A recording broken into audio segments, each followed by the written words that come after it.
Maya Hayes! What the hell did I tell you about sitting there? The white woman stormed across the cafeteria. Her heels clicked like gunshots on the tile floor. Mrs. Whitmore, I'm sorry, Sorry? You think sorry cuts it? The woman grabbed the girl's arm, twisted it, hard. These tables are for real families who pay real money, not charity cases like you. She yanked the 12-year-old out of her seat. The lunch tray crashed to the floor. Food splattered everywhere. Laughter erupted from nearby tables. Please, my dad pays the same. Your dad? The woman shoved her toward the corner. Your daddy is probably some welfare leech who lied on your application. Now get back there with the rest of the diversity hires before I have you expelled. A man appeared in the doorway, brown paper bag dangling from frozen fingers. His mouth opened. No sound came out. He watched his daughter stumble toward a dark corner, head down, shoulders shaking. Have you ever discovered your child was living a nightmare you knew nothing about? 6 hours earlier, Jonathan Hayes sat in his office in Washington, D.C. Papers covered every surface of his desk. Budget reports, reform proposals, investigation files. The brass nameplate on his door read simple words, Secretary of Education, United States Department of Education. 3 months in this position. 3 months of 14-hour days. 3 months trying to fix a broken system from the top down. His phone buzzed. A reminder popped up on the screen. Maya's birthday. 12 years old today. Jonathan leaned back in his leather chair. When did his daughter turn 12? When did he last have breakfast with her? Last week? 2 weeks ago? He scrolled through his messages. Maya's texts were always the same, short, cheerful. School's good, Dad. Don't worry about me. Focus on your work. His assistant knocked on the door. Sir, the conference call with the governor starts in 5 minutes. Jonathan stared at the reminder on his phone. Maya's smiling face looked back at him from his lock screen. That photo was from last year. Her first day at Pemberton Academy. She wore her new uniform. Pride radiated from her eyes. He'd chosen Pemberton carefully. Best private school in the state. $45,000 a year. Worth every penny for the inclusive, progressive environment they promised. Their brochure showed diverse students laughing together, learning together, thriving together. Maya deserved that. After her mother died 3 years ago, Maya deserved every good thing this world could offer. Cancel the call, Jonathan said suddenly. His assistant blinked. Sir? Cancel it. Reschedule for tomorrow. He grabbed his coat. I'm going to see my daughter. The drive from D.C. to Pemberton took 2 hours. Jonathan spent the first 30 minutes on calls, policy discussions, budget negotiations, the usual chaos. Then he turned off his phone, rolled down the windows, let the spring air fill the car. He thought about Maya's voice last night on their call. She'd sounded tired, distant. When he asked if everything was okay, she said yes, always yes. But something in her tone made him pause, a hesitation, a catch in her breath. He'd let it go. Told himself she was probably just exhausted from schoolwork, from adjusting to a new environment. Now that hesitation gnawed at him. Jonathan pulled into a deli near the school, the same place he and Maya used to go before her mother passed, their special spot. He ordered 2 sandwiches, turkey and Swiss, extra pickles, Maya's favorite. The woman behind the counter smiled. Haven't seen you in a while. Work, Jonathan said. Too much work. She'll be happy to see you. Would she? He'd been so absent lately, so consumed by his mission to reform education nationwide, so focused on helping millions of children he barely knew. He'd forgotten to show up for the one child who mattered most. Jonathan parked in the visitor lot at Pemberton Academy. The building rose before him like a monument to wealth. Stone columns, manicured lawns, a fountain in the center courtyard. He walked to the front office, showed his ID, not his federal credentials, just his driver's license. Jonathan Hayes, Maya's father, regular parent. The secretary barely looked up. "Sign in here. Visitor badge. You know where the cafeteria is?" "Yes, thank you."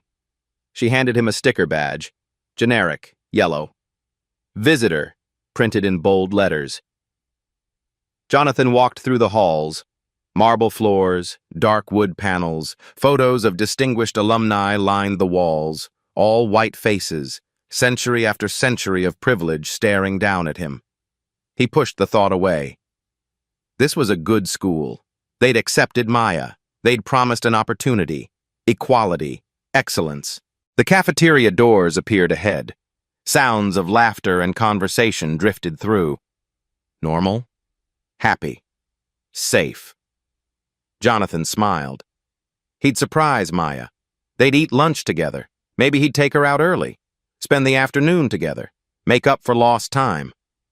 He adjusted the paper bag in his hand, pushed open the door, and saw his daughter's face crumple as a white woman grabbed her arm, saw her stumble, saw milk hit the floor, saw tears streak down her cheeks, heard the words, "Scholarship trash, diversity quota, you people."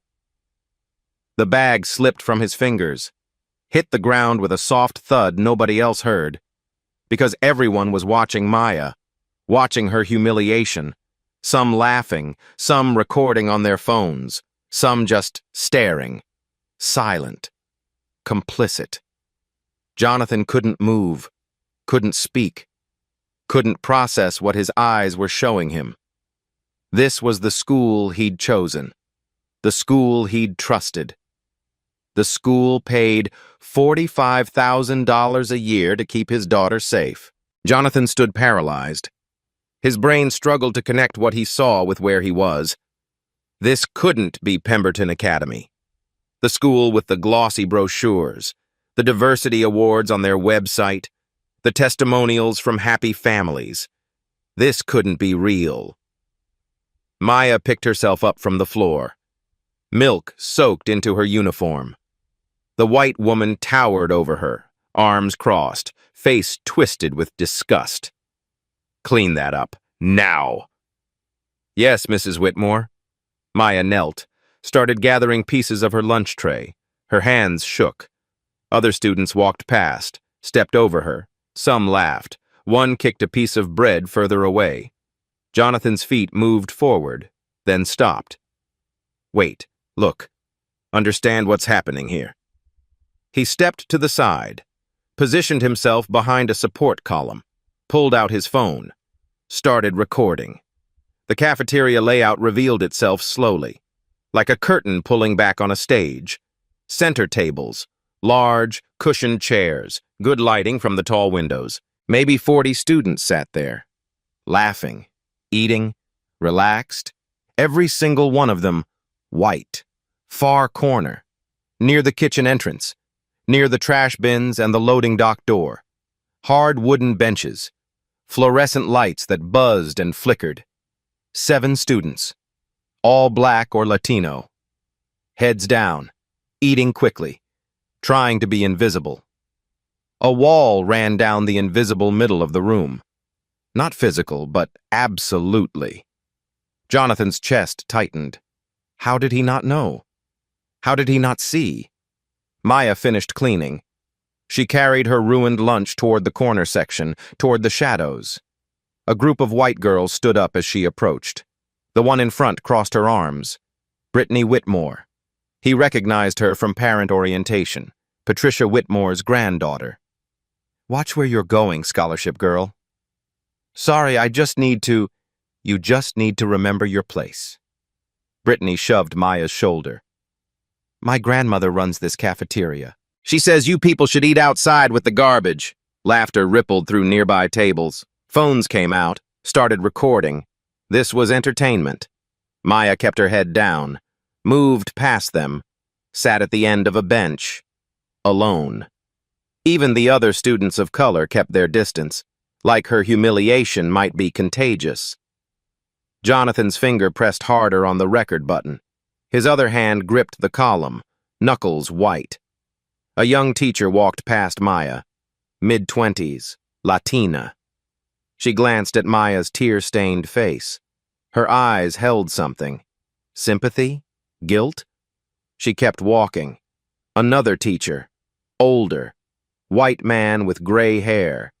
He stood 10 feet from where Brittany had shoved Maya. He'd seen everything, done nothing. Now he chatted with other teachers, laughed at something someone said. The system wasn't broken here. It was working exactly as designed. Patricia Whitmore emerged from the kitchen area. She surveyed her domain like a general inspecting troops. Her gaze swept across the center tables, nodded with satisfaction, then landed on the corner. She marched over. Her sensible shoes struck the floor with authority. Maya Hayes. Maya jumped, looked up. Yes, ma'am? Did you try to sit at a premium table again? I just thought maybe you thought wrong. Patricia grabbed the girl's chin, forced her to look up. How many times do I have to explain this? Those tables are reserved for families who contribute. Real families, not affirmative action cases. My dad pays the same tuition as... The slap echoed through the cafeteria. Not hard enough to leave a mark, but hard enough to sting, hard enough to shock, hard enough to establish dominance. Conversations stopped. Students turned to watch. Patricia leaned down, her face inches from Maya's. Don't you dare talk back to me. Your kind gets in here through quotas, through pity. You want to sit at the good tables? Tell your daddy to donate a building. Until then, you eat where I tell you to eat. Maya's bottom lip trembled. She bit down on it, trying not to cry again, trying to hold together whatever dignity she had left. Jonathan's vision blurred. Red crept in from the edges. His daughter, his baby girl, taking abuse from this woman. He started forward, stopped himself again. No. Get it all. Make sure there's no doubt. No way for them to deny it. No way for them to explain it away. A Latino boy, maybe 13. Raised his hand at a nearby table. Mrs. Whitmore, may I get more water? Patricia didn't even look at him. You had your chance during your designated refill time. Sit down. But I'm really thirsty. I have soccer practice after... I said sit down! Patricia's voice cracked like a whip. You diversity students get 1 water refill. 1. If you can't manage that, bring water from home. The boy lowered his hand, sat back down, defeated. Jonathan watched a white student get up, walk to the water fountain, fill his bottle, walk back. Nobody said a word to him. 2 minutes later, another white student did the same thing. Then another. The rules weren't rules. They were weapons, applied selectively, designed to remind certain students they didn't belong. A black girl, maybe 14, stood up with her empty tray, started walking toward the trash bins near the center tables, the shortest path. Patricia materialized in front of her like a security guard. Where do you think you're going? To throw away my trash, ma'am. Not through here, you're not. Scholarship students use the bins by the back door. But that's all the way... Did I stutter? Patricia pointed. Back door. Now. Before I write you up for insubordination. The girl turned around, walked the long way, past the kitchen, past the loading dock, to throw away trash in a bin that was probably 50 yards from where she started. Jonathan's phone timer showed 12 minutes of footage. 12 minutes of systematic, deliberate, cruel discrimination. And Maya sat through this every single day. How long? How many months? She started at Pemberton in September. It was now April. 7 months. 7 months of eating lunch in a corner, of being shoved, of being slapped, of being reminded she didn't belong. 7 months of coming home and saying, "School's good, Dad." 7 months of protecting him from the truth, his baby girl, his brave, beautiful baby girl, carrying this weight alone because she didn't want to burden him, didn't want to distract him from his important work. What kind of father was he? Patricia walked back to the center of the cafeteria. She clapped her hands twice, sharp, commanding. "Attention! Attention, everyone!" Students quieted down, all eyes on her. "I want to remind you all of the cafeteria standards at Pemberton Academy. This is an institution built on excellence, built by families who value quality, who value tradition." She gestured toward the center tables. "These families have contributed millions to make this school great. They deserve premium treatment." She turned, pointed directly at the corner, at Maya, at the other students of color. "And these students, they're here because the government forces us to hit diversity numbers, because we have to check boxes to keep our funding. But make no mistake, there is a hierarchy here. There is an order, and everyone needs to respect it." A few parents sitting at volunteer tables nodded. One woman actually clapped. Patricia's eyes landed on Maya again. "Some people don't understand their place. Some people think they can just sit anywhere, do anything, act like they're equal to students whose families actually built this place." She walked over, stood directly over Maya. "But they're not equal. Are they, Maya?" Maya stared at her lap, silent. "I asked you a question. Are you equal to the real Pemberton students?" "No, ma'am." The words came out broken, barely audible.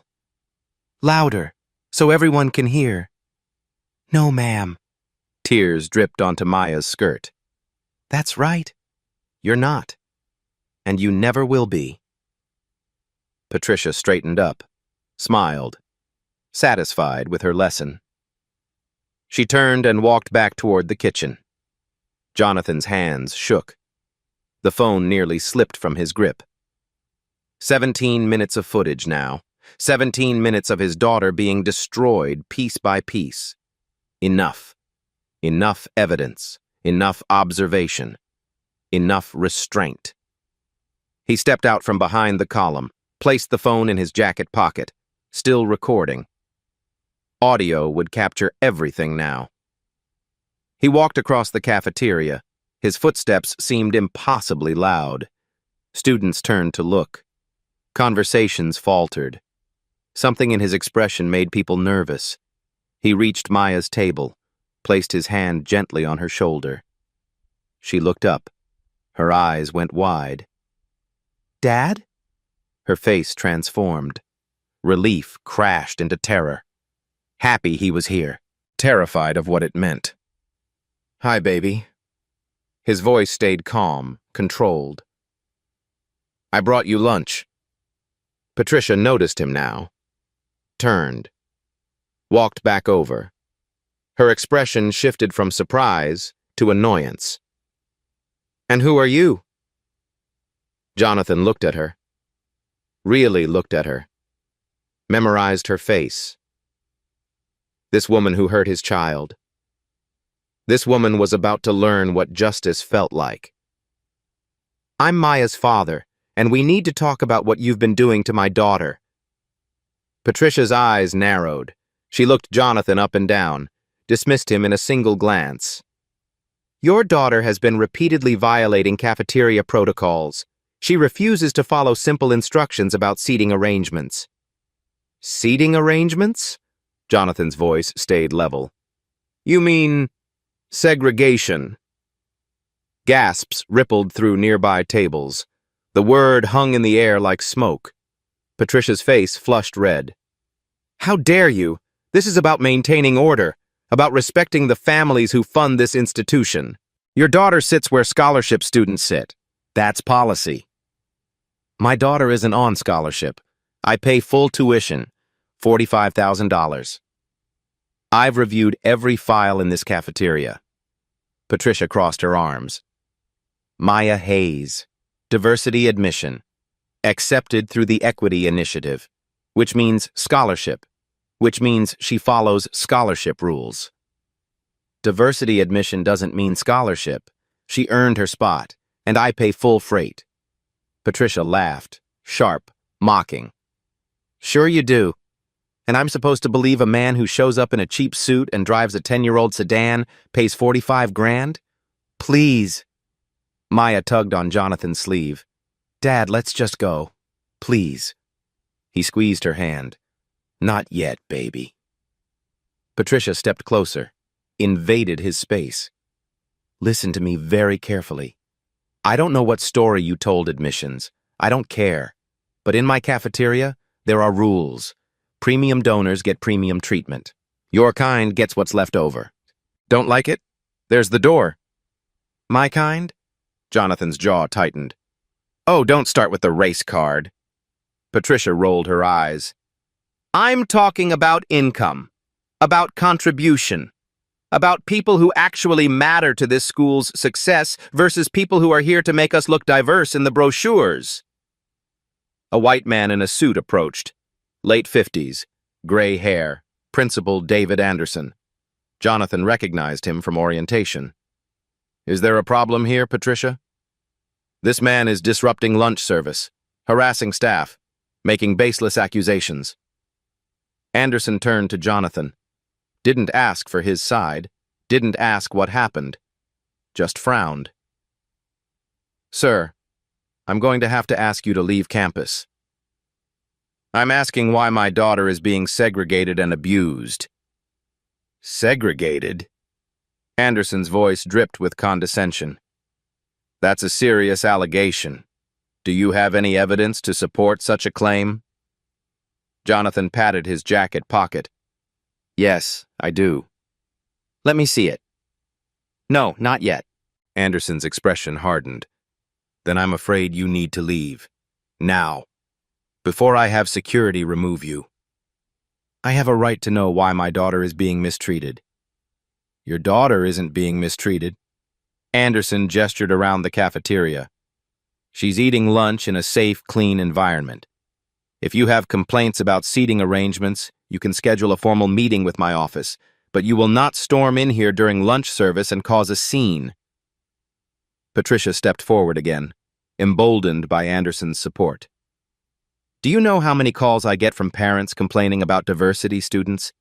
Dozens. They pay premium prices and don't want their children sitting next to charity cases. We have to balance everyone's needs. By making 12-year-olds eat next to garbage bins? That corner has the same food, the same tables, the same access to education as everywhere else. If your daughter feels excluded, that's a personal problem, not a school problem. Maya started crying harder. Her shoulders shook. Other students stared. Some recorded on phones. This was content. Drama. Entertainment. Jonathan knelt beside his daughter. Baby, look at me. We're going to fix this. Dad, please. I just want to go home. Patricia's voice cut through. Actually, she's not going anywhere. It's school hours. Students can't leave without proper authorization. Jonathan stood. I'm her father. I'm taking her home. Not without filling out an early dismissal form. Not without approval from the administration. Patricia pulled out her phone.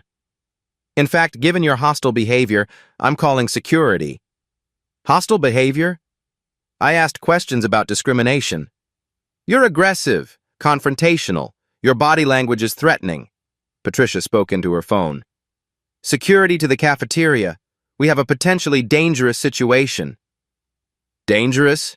Jonathan's voice rose for the first time. I'm standing here talking. Anderson held up his hand. Hold up. Sir, you need to calm down. Your escalating tone is exactly what we're concerned about. My escalating tone? Your staff is segregating children and you're worried about my tone? 2 security guards arrived, both white, both are large. They positioned themselves on either side of Jonathan.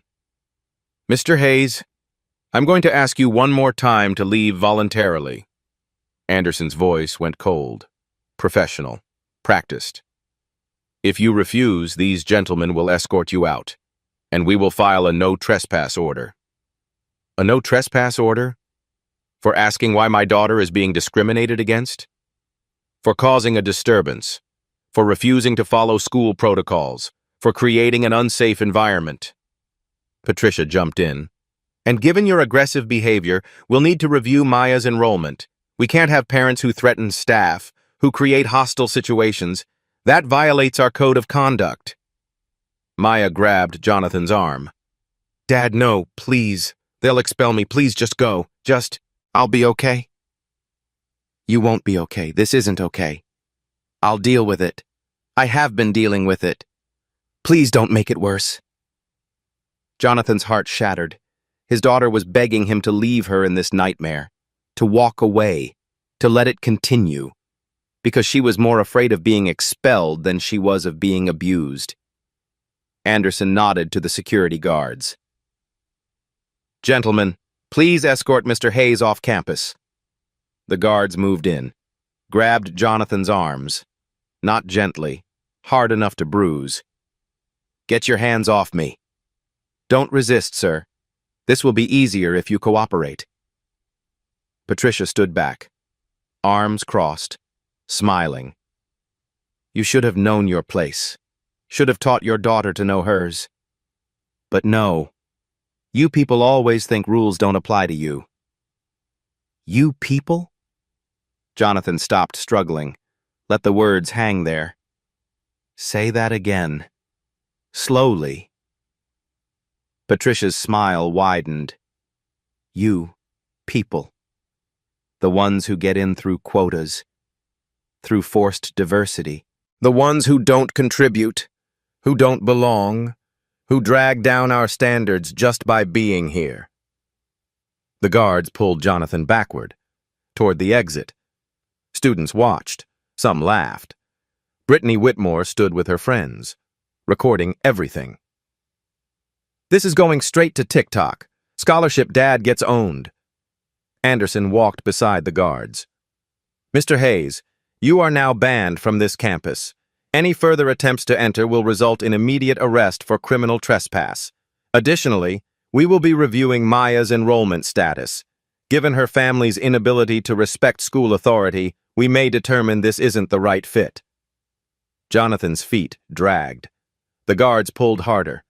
Maya followed, crying. Please don't expel me. Please, this is the only good school. If I get expelled, my record... Patricia called after them.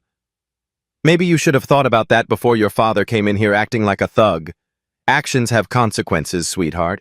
You're about to learn that lesson. They reached the cafeteria exit.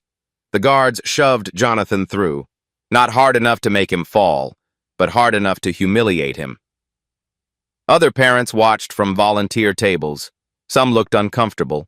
Most looked satisfied. Order restored. Troublemaker removed. Problem solved. Anderson stood in the doorway, blocking Maya from following. Miss Hayes, return to your seat. Finish your lunch.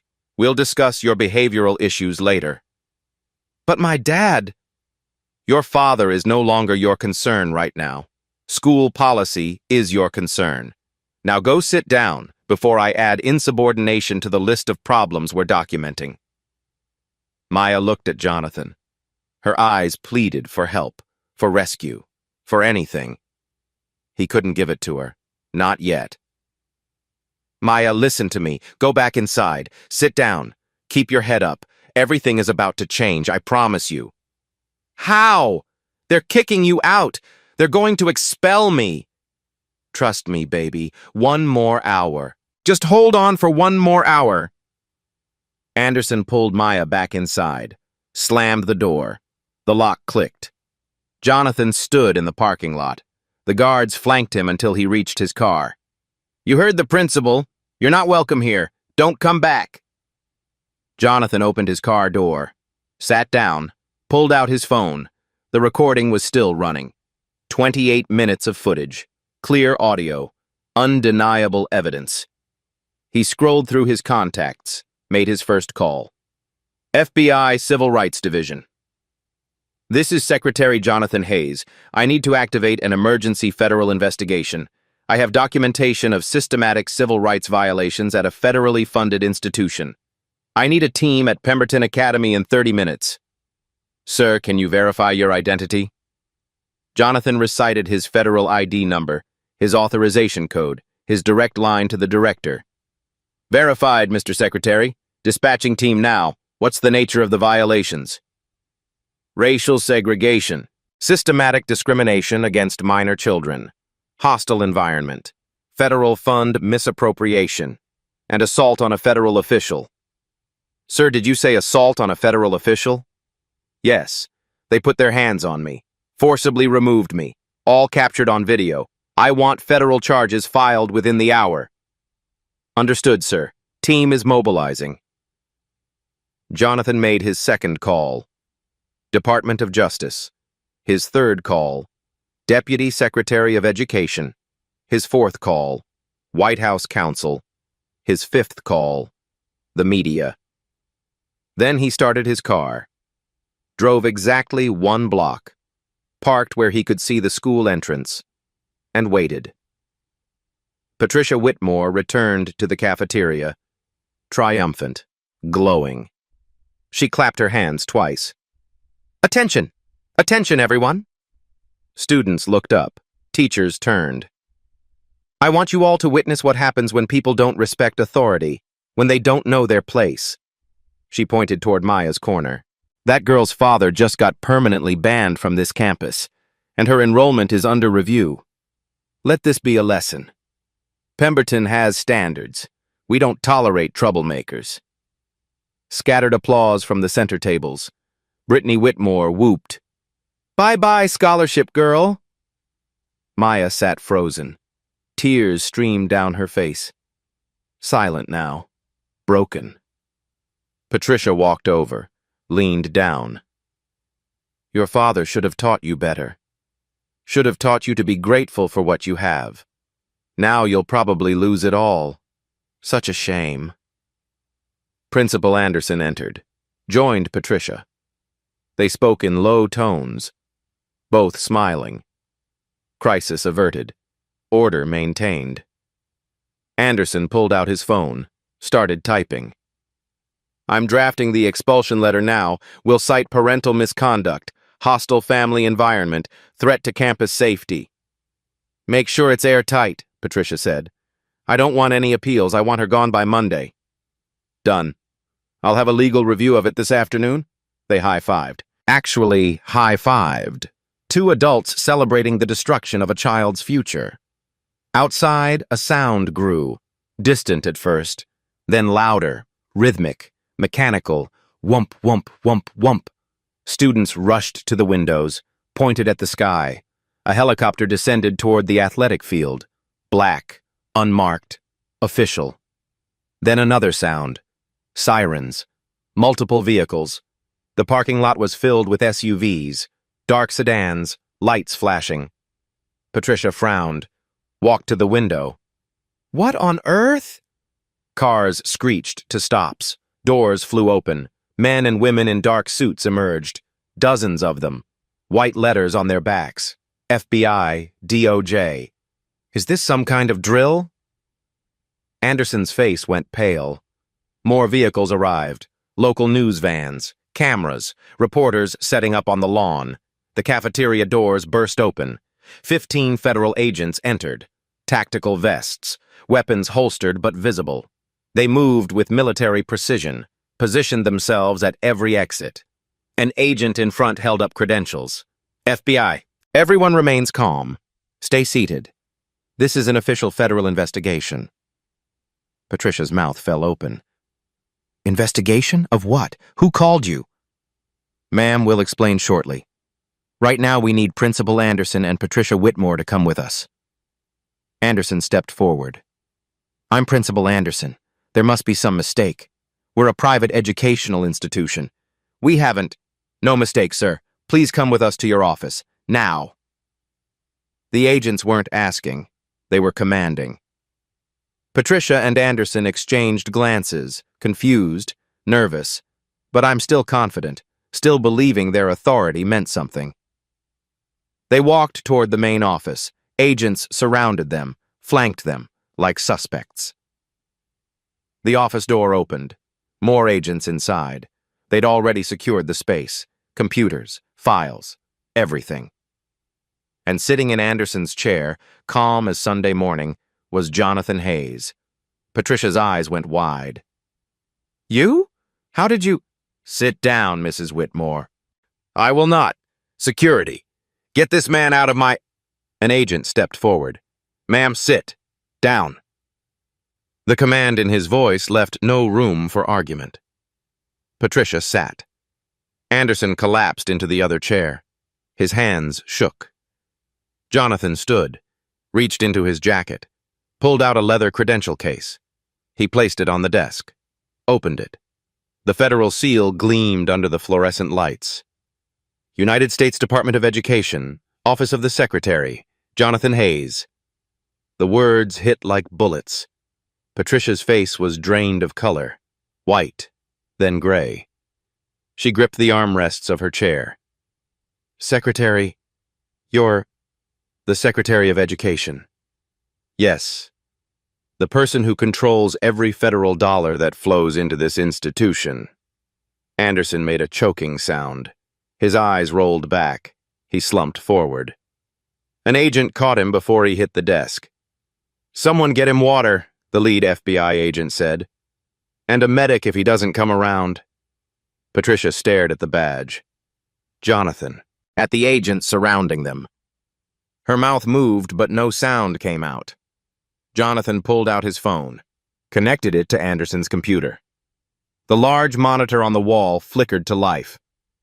I'm going to show you something. I want you to watch carefully. The video played, crystal clear, perfect audio.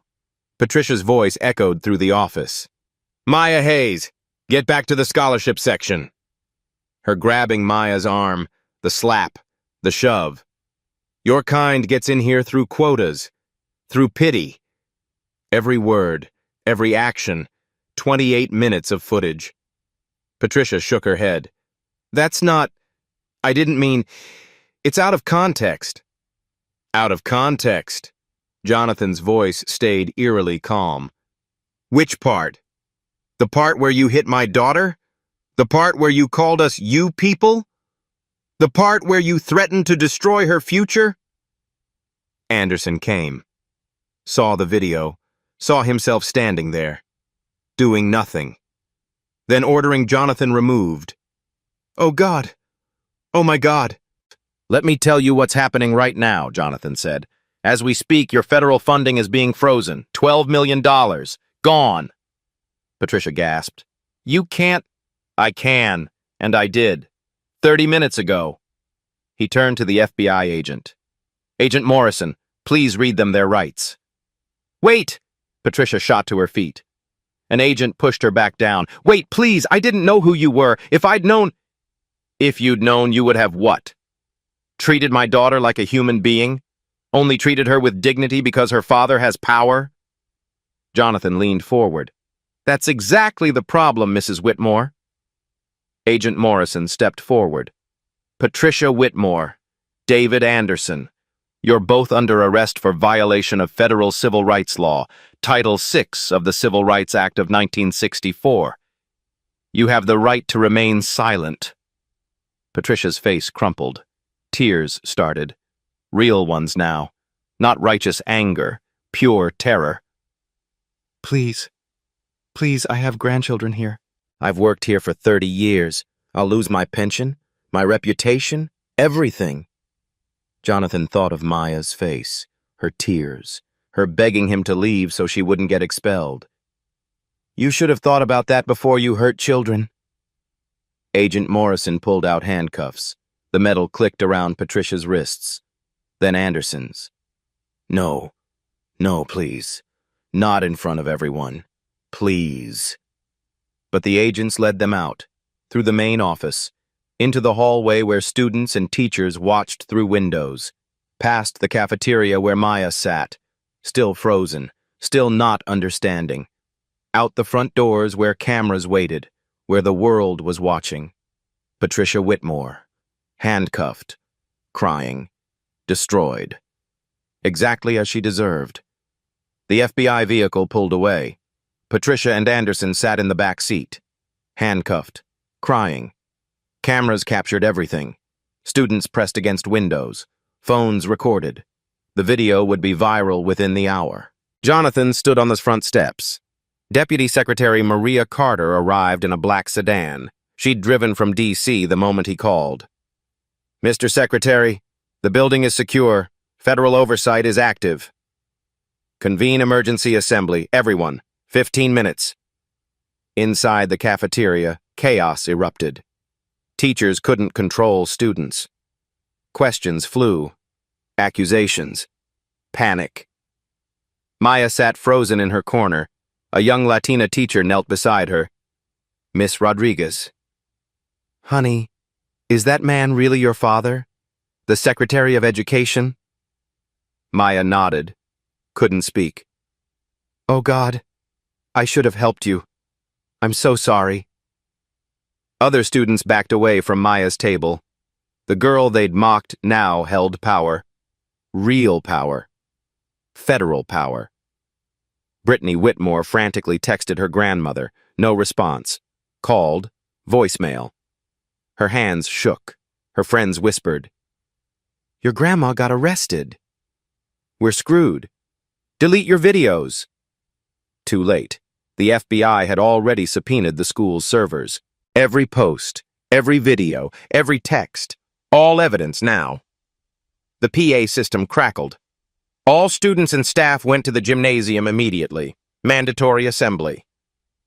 The gym filled within minutes. 450 students, 60 staff members. Federal agents lined the walls. Silent, professional, intimidating. Jonathan entered.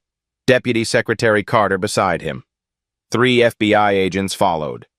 Complete silence fell. Jonathan walked to center court. No microphone needed. His voice carried. "My name is Jonathan Hayes, United States Secretary of Education, Maya Hayes' father." Gasps rippled through the crowd. "This morning I came to bring my daughter lunch. Instead, I witnessed federal crimes, civil rights violations, child abuse." He connected his phone to the projection system. The video filled the massive screen. Patricia's voice boomed. "Scholarship trash doesn't sit at premium tables." The slap, the shove, the cruelty. 28 minutes played. Students watched themselves, their teachers, their administrators. The system they'd normalized. Some cried, some looked away, some vomited. The video ended. Silence crushed the room. Patricia Whitmore and Principal Anderson are now in federal custody. They face 5 to 10 years in prison for civil rights violations. A girl collapsed. Teachers caught her. Every staff member who witnessed discrimination will be interviewed by the FBI. Every student who participated faces disciplinary action. Every parent who supports this faces questions. Jonathan's eyes swept the crowd. This school received $12 million in federal funding last year. Money that came with legal requirements, equal treatment, equal access, equal dignity. He paused. "You violated every single requirement. Your funding is frozen. If we find misappropriation, administrators face fraud charges. If we confirm systematic discrimination, you lose accreditation. This school could close permanently." Teachers sobbed. Careers ending. Reputations destroyed.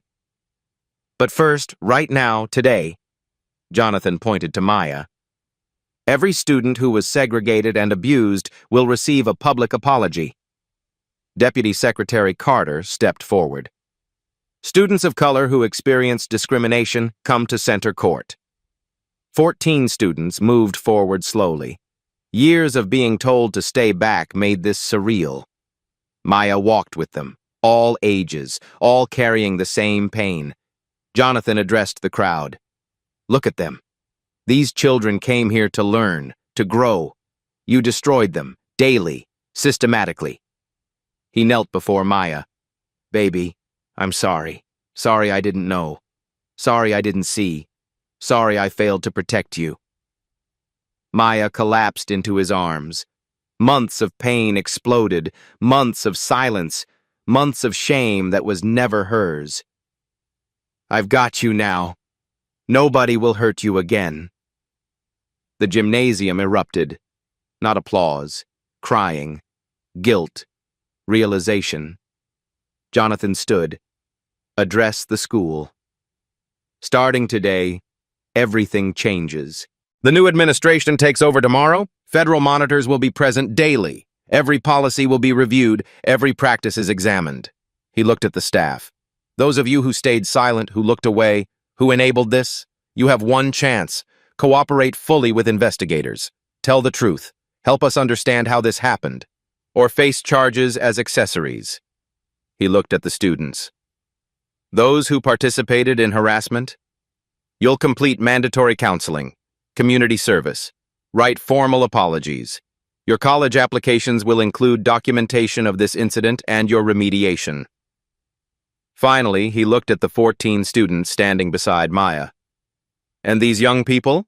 They'll receive full scholarships, counseling support, academic assistance, everything this school should have provided from day one." He turned to leave, stopped, looked back.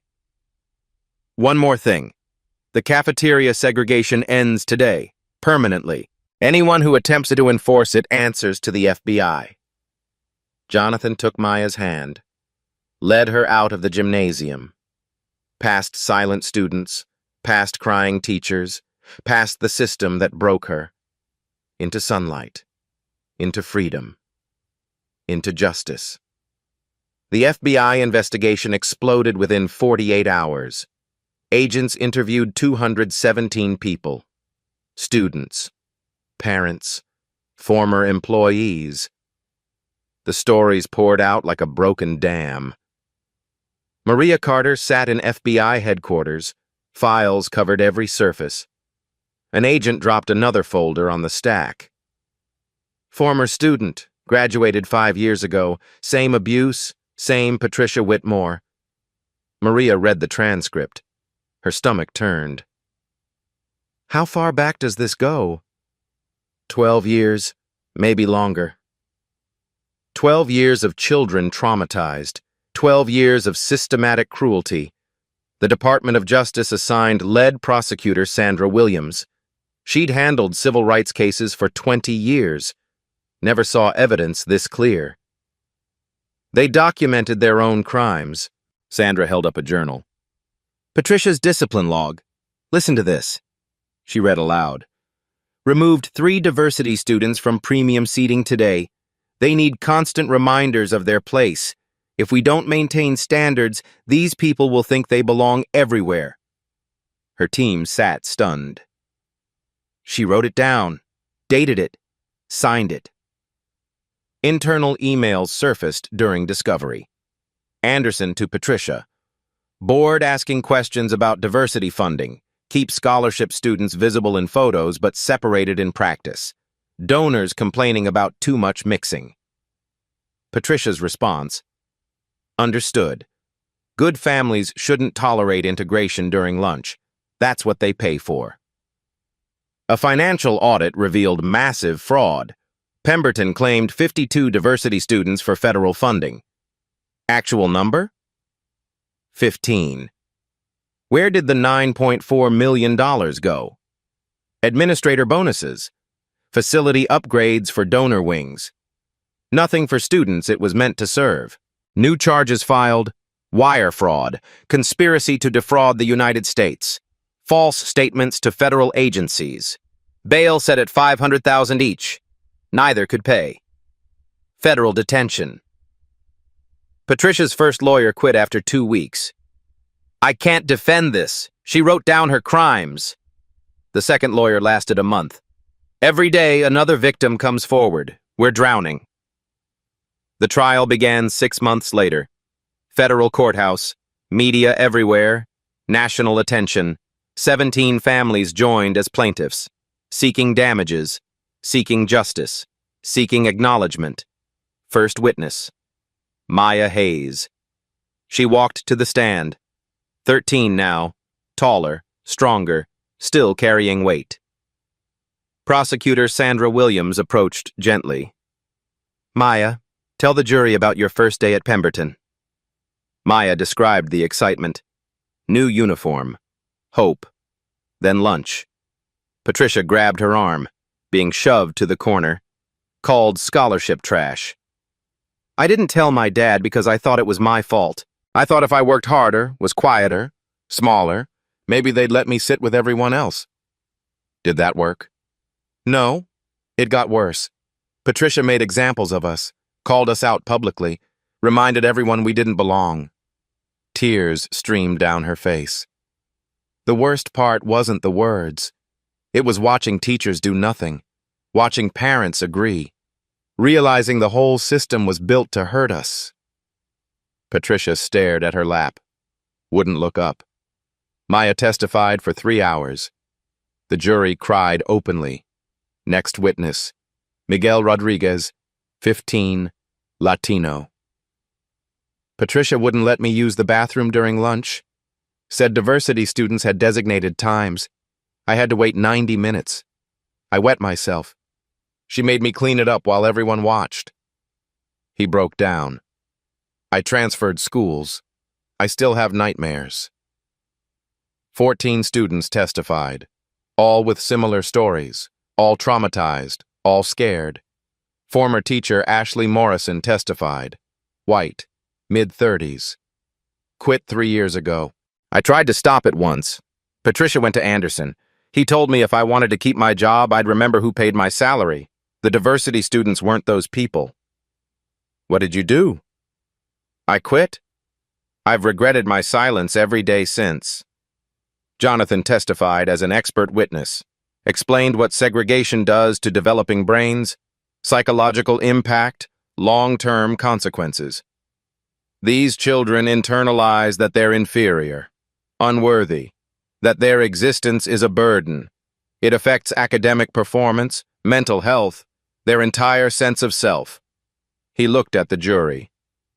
My daughter told me she wished she could disappear, stop existing, because existing meant taking up space she didn't deserve.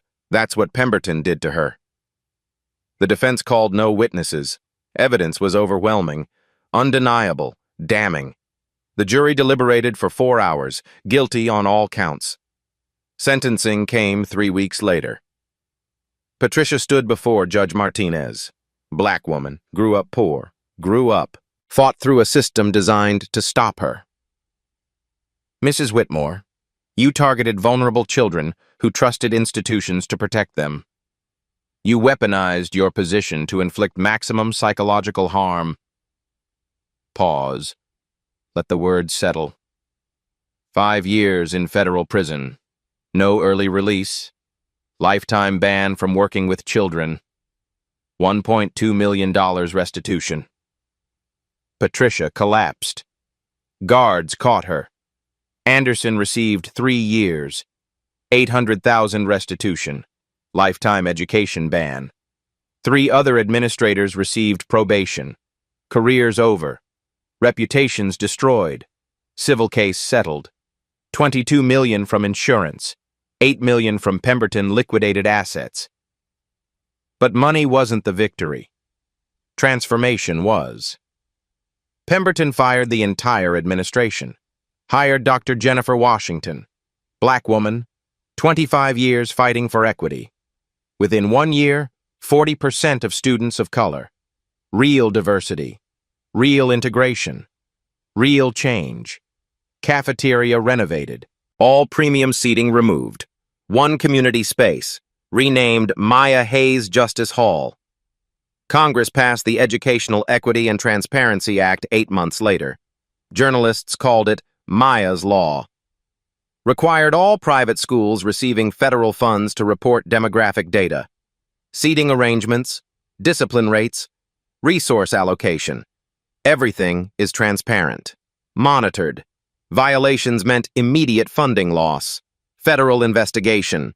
Criminal prosecution. Within 2 years, 47 schools self-reported violations. 12 lost accreditation. 3 closed permanently. The Department of Education created a national hotline. Students reported discrimination anonymously. Trained counselors responded. Federal investigators followed up. First year, 3,000 reports. The problem was bigger than anyone imagined. Netflix produced a documentary. Lunchroom Justice, The Pemberton Case. Emmy winner. Required viewing in education programs nationwide. Footage of Patricia's arrest played on loop. Her words, actions, collapse. A cautionary tale in high definition. Maya appeared at the end. 14 now. Confidence, strong. What happened to me happens to thousands of kids every day. My dad had the power to fight back. Most families don't. That's why Maya's law matters. It gives everyone that power. The documentary ended with a call to action. Website. Movement. Students across America sharing stories. The silence was breaking. Finally, completely. Permanently. Patricia Whitmore became exactly what she feared most. Not a symbol of standards and excellence, a symbol of shame, of hatred, of everything wrong with institutions that claim inclusion while practicing exclusion. Her name would live forever, but not the way she wanted. As a warning, as a lesson, as proof that justice, though sometimes slow, eventually comes for those who hurt children. 3 years later, Maya Hayes stood at the podium in Pemberton Academy's auditorium. Not the scared 12-year-old who ate lunch in corners. A confident 15-year-old who'd changed the world. Valedictorian. Perfect GPA. Harvard early admission with full scholarship. She looked out at the audience. Students, parents, media. Her father is in the front row. 3 years ago, I wanted to disappear. I thought if I could just be smaller, quieter, invisible, maybe the pain would stop. Her voice carried. Strong. Clear. No hesitation. My father came to bring me lunch. Just lunch. A simple surprise. Instead, he discovered I was living in hell. And he had a choice. He could have taken me home. Transferred me somewhere else. Made the problem go away quietly. She paused. But he didn't. He chose justice, not just for me. For every child suffering in silence. The audience erupted in applause. Maya waited for silence. Patricia Whitmore is in prison. Principal Anderson is banned from education forever. The system that protected them is dismantled. Maya's law is changing schools across America. She looked directly at the camera. But the work isn't finished. 3,000 kids reported discrimination in the first year after Maya's law passed. 3,000. That's 3,000 families who needed my father's power to fight back. Who needed federal law to protect their children. Her eyes blazed. Discrimination thrives in silence. It dies when we speak, when we document, when we refuse to accept that cruelty is normal. Maya stepped back. Jonathan joined her on stage. They stood together, father and daughter, warriors. Jonathan took the microphone. I came to bring my daughter sandwiches, turkey and Swiss, extra pickles. I left with evidence that destroyed careers. That changed laws. That transformed an institution. His voice softened. But I failed too. 7 months. Maya suffered for 7 months before I knew. Before I saw. That failure haunts me. He looked at parents in the audience. How well do you know your child's daily reality? Not what they tell you, what they actually experience, the humiliations they hide, the pain they carry, the dignity they sacrifice to protect you from worry. Silence. Heavy. Uncomfortable. True. Go to their school unannounced. Eat lunch with them. Watch how adults treat them. Watch how other students treat them. Don't trust brochures. Don't trust promises. Trust your eyes. Jonathan held up his phone. This device recorded 28 minutes that changed everything. 28 minutes of evidence. That's all justice needed. He pointed at the audience. You have that power too. Document, record, report. The national hotline is 1-800-MAYA-LAW. Anonymous, confidential. Action guaranteed. Maya returned to the microphone. Pemberton is different now. Dr. Washington transformed this place. The cafeteria that broke me is now named for me. The corner where I cried is gone. Everyone sits together. Everyone belongs. She smiled. Genuine. Radiant. I love this school now. That's the proof. The girl who wanted to disappear now stands here proud. That's what real change looks like. The auditorium stood. Applause thundered. Phones recorded. This moment would go viral. Was already going viral. Jonathan and Maya walked off stage together, past the spot where Patricia once stood, past the office where Anderson made his calls, past the cafeteria entrance where everything changed. Outside, news crews waited. Jonathan gave a final statement. 3 years ago, I witnessed injustice that left me speechless. Today, I'm not speechless anymore. None of us should be. When you see wrong, speak. When you see cruelty, act. When you see children suffering, become the adult they need. He squeezed Maya's hand. My daughter taught me that. She survived. She thrived. She transformed her pain into power. Every child deserves that chance. The cameras captured it all. This would play on every news channel, every social media platform. The story that wouldn't die, because it shouldn't die, because thousands of children still needed rescue, still needed adults who wouldn't look away. Jonathan and Maya drove away from Pemberton, the school where her nightmare began, where justice prevailed, where hope rebuilt itself from ashes. Maya looked at her father. Dad, do you think we really changed things? Yes, but not enough. Not yet. Then we keep going. We keep going. The car disappeared down the road, toward whatever came next, toward more fights, more victories. More children were saved. Because one lunch visit changed everything. One father who refused to stay silent. One daughter who refused to stay invisible. One moment of courage that shattered decades of cruelty. Now it's your turn. Share this story. Let it spark conversations. Let it make people uncomfortable.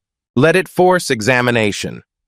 Subscribe to Black Tales Stories for more stories where justice wins. Where the powerless gain power. Where wrongs are righted. Follow the movement. Join the fight. Be the witness who doesn't look away. Most importantly, answer these questions honestly. Where are the Patricia Whitmores in your community? What segregation exists that everyone pretends not to see? When you witness injustice against a child, what will you do? Will you look away and let it continue? Or will you be the person who changes everything? Your answer matters. Your choice matters. Your courage matters. Because somewhere right now, a child is sitting in a corner, eating lunch alone, believing they deserve it. What will you do about it?